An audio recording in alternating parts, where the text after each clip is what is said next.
Hi అండి. అందరికీ నమస్కారం. హనుమాన్ జీవిత చరిత్రలో భాగంగా మనం ఇంతకుముందు వీడియోల్లో కొన్ని ఘట్టాలను తెలుసుకున్నాము. ఈ వీడియోలో మరికొన్ని ఘట్టాలను తెలుసుకోబోతున్నాము. వీడియో చివరి వరకు చూడండి. హనుమాన్ భక్తులు ఎవరైనా ఈ వీడియో చూస్తున్నట్లయితే వీడియోకి ఒక లైక్ చేసి జై శ్రీరామ్ అని కామెంట్ చేయండి. ఇక వీడియోలోకి వెళ్ళిపోదామా? జై శ్రీరామ్. లంకణిని ఎదుర్కోవడం. లంకను చేరిన హనుమంతుడు తన శరీరాన్ని సూక్ష్మంగా చేసుకొని లంకానగరంలోని కట్టడాలు, వనాలు చూస్తూ కోటలోకి ప్రవేశించబోగా లంకిణి అడ్డుకొని గుండెలపై చెరిచింది. హనుమంతుడు కోపంతో ఎడమ పిడికిలితో ఆమెను కొట్టాడు. ఆమె కింద పడి, మహావీర, ఒక వానరం నన్ను జయించిన రోజున లంకా వైభవం నశిస్తుందని బ్రహ్మ నాకు చెప్పాడు. దానవులకు ఆయువు మూడింది, నీవు స్వేచ్ఛగా వెళ్ళు అన్నది. లంకా వైభవాన్ని కన్నులారా తిలకిస్తూ ఆశ్చర్యపోతున్న హనుమంతుడు రావణ కుంభకర్ణులను, సౌందర్యవంతమైన స్త్రీలను, రాక్షసులను చూశాడు. అతనికి సీత జాడ ఎక్కడా కనపడలేదు. అర్ధరాత్రి పండు వెన్నెల కురుస్తుండగా కోట బయటకు వచ్చిన హనుమంతుడికి అశోకవనంలో మహా తేజస్సుతో వెలుగుతున్న స్త్రీమూర్తి కనిపించింది. పోలికలను బట్టి ఆమె చీరను చూసి ఆమె సీతా సాధ్వి అని నిర్ధారించుకున్నాడు. రాక్షస స్త్రీల కాపలాలో ఆమె విషన్న వదనై ఉండడం చూసి విచారించాడు. ఇంతలో తెల్లవారింది.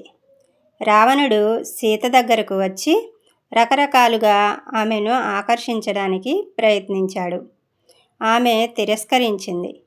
అప్పుడు రావణుడు సీత వద్దకు వచ్చి, 2 నెలల సమయంలో నీవు మనసు మార్చుకో, లేదా నిన్ను చంపి ఫలహారంగా వండిస్తాను అని హెచ్చరించి వెళ్ళిపోయాడు. కొంతసేపటికి అంతా సద్దుమణిగాక హనుమ రామ సంకీర్తనం మొదలుపెట్టాడు. సీత లంకలో రామామృతం విని ఆశ్చర్యపోయింది.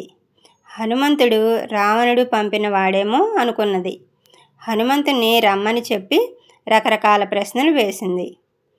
హనుమంతుడు చెప్పిన జవాబులు విని తృప్తిపడ్డాక అంగుళీకాన్ని ఇస్తాడు హనుమంతుడు. తాను కామరూపిణిని అనుమతిస్తే మిమ్మల్ని భుజాన వేసుకొని లంకను దాటించగలనని చెప్పి తన మహారూపాన్ని చూపిస్తాడు. సీత సంతోషించి, నాయనా, నా భర్త వచ్చి రావణుడిని సంహరించి నన్ను తీసుకువెళ్ళడం యుక్తం. ఆయన కొరకు ఎదురు చూస్తున్నానని చెప్పు అంటూ చూడమని గుర్తుగా ఇచ్చి రాముడికి తనకు మాత్రమే తెలిసిన సంగతులు చెప్పి పంపింది. తర్వాత లంకాదహన ఘట్టం ఇప్పుడు చూద్దామా? లంకలో ఎలాంటి శక్తివంతులున్నారో తెలుసుకుంటే రేపు రావణ యుద్ధంలో ఉపయోగకరంగా ఉంటుందని భావించి అక్కడ ఉద్యానవనాలు ధ్వంసం చేయ ప్రారంభించాడు హనుమంతుడు.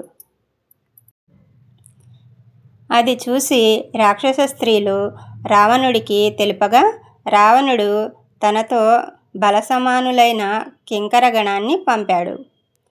వారిని గెద్దపాములను సంహరించినట్టు హనుమంతుడు నిర్జించాడు. తనతో పోరాటానికి వచ్చిన జంబుమాలిని, 7 మంత్రిపుత్రులు, విరూపాక్షుడు, యూపాక్షుడు మొదలైన వారు యుద్ధానికి రాగా వారిని స్వర్గానికి పంపాడు. ఇంద్రజిత్తు ప్రయోగించిన బ్రహ్మాస్త్రానికి వివశుడు కాగా బంధించి రావణుని యొద్దకు తీసుకువెళ్లారు రాక్షస వీరులు. హనుమంతుడు తాను రామదూతనని, సీతను రామునికి అప్పగించకుంటే చావు తప్పదని హెచ్చరిస్తాడు. రావణుడు హనుమంతుని వధించమనగా దూతను చంపరాదని, మరేదైనా శిక్ష విధించవచ్చని విభీషణుడు అన్నాడు.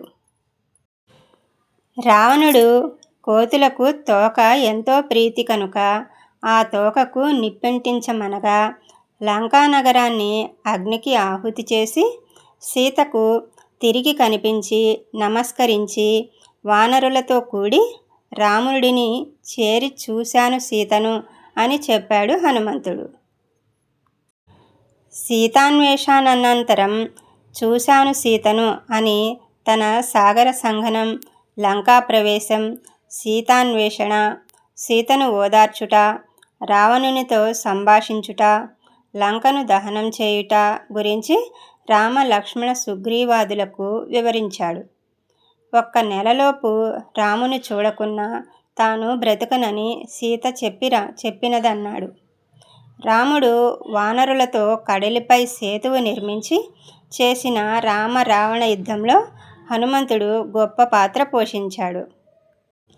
లక్షల మంది దానవులను సంహరించడమేగాక లక్ష్మణుడు మూర్ఛపోగా రాత్రికి రాత్రే ఔషధీ పర్వతం తెచ్చి రక్షించాడు. రావణుడి మరణం తరువాత అయోధ్యకు వెళ్ళి భరతునికి రాముని రాక ఎరిగించి స్వాగత కార్యక్రమాలు నిర్వహింపజేసింది హనుమంతుడే. శ్రీరామ పట్టాభిషేక వేళ సీతమ్మతో అమూల్యమైన రత్నహారాన్ని ఇవ్వడమేగాక రాముడు తన సోదరులకు కూడా చూపని ప్రేమ చూపి చిరంజీవిత్వాన్ని, రాబోయే కల్పంలో బ్రహ్మ పదవిని కూడా ప్రసాదించాడు.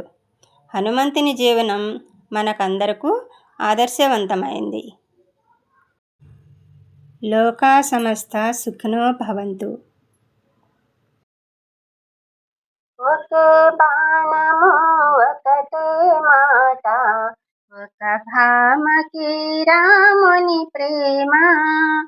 ఒకే బాణము ఒకటే మాట, ఒక భామకి రాముని ప్రేమ. మిన్నే విరిగి పడినా వ్రతభంగము కానీడమ్మా, సందేహించకుమమ్మా రఘురాము ప్రేమను సీతమ్మ, సందేహించకుమమ్మా. మా వీడియోస్ మీకు నచ్చుతున్నట్లయితే వీడియోకి ఒక లైక్ చేసి ఇంకా ఇలాంటి మంచి వీడియోస్ కోసం మన ఛానల్ని సబ్స్క్రైబ్ చేసుకోండి. Thank you for watching.